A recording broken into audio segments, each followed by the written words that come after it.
வெளியே உடைக்கப்படலாம், உள்ள நான் உருவாக்கப்படுறேன். என் குடும்பத்தால் உடைக்கப்படலாம், என் பிள்ளைகளால் உடைக்கப்படலாம், என் ஆபீஸால் உடைக்கப்படலாம், சில சூழ்நிலைகளால் என்னை உடைக்கப்படலாம். ஐயா வெளியே உடைச்சிருக்கலாம், ஆனா பிசாசுக்கு தெரியாது என்னை உடைச்சதே நான் உள்ளான மனுஷன் ஸ்ட்ராங் ஆகிறதுக்காக, உள்ளான விசுவாசம் வளர்றதுக்காக, இயேசுக்குள்ள நான் வளர்றதுக்காக. என்ன பிரச்சனைகள் வந்தாலும் போராட்டங்கள் வந்தாலும் இயேசு எனக்கு ஜீவன், சாவு எனக்கு ஆதாம் என்பதை எனக்குள்ள வரும்படியாக தான். என் பிரச்சனை வரத்தவரை என்னை அழிக்கிறதுக்கு அல்ல.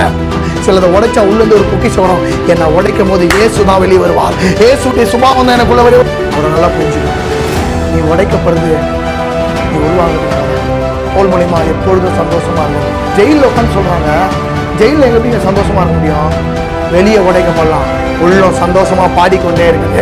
நான் ஜெயிலில் இருக்கலாம், புகைக்குள்ளே இருக்கலாம், எங்க வேணா இருக்கலாம், ஆனா என் ஆத்துமா கர்த்தரை துதிக்கும். ஏன்னா எனக்கு தெரியும், நான் கொன்று போட்டாலும் என் உள்ளம் கர்த்தரை பாடிக்கொண்டு. அல்லேலூயா.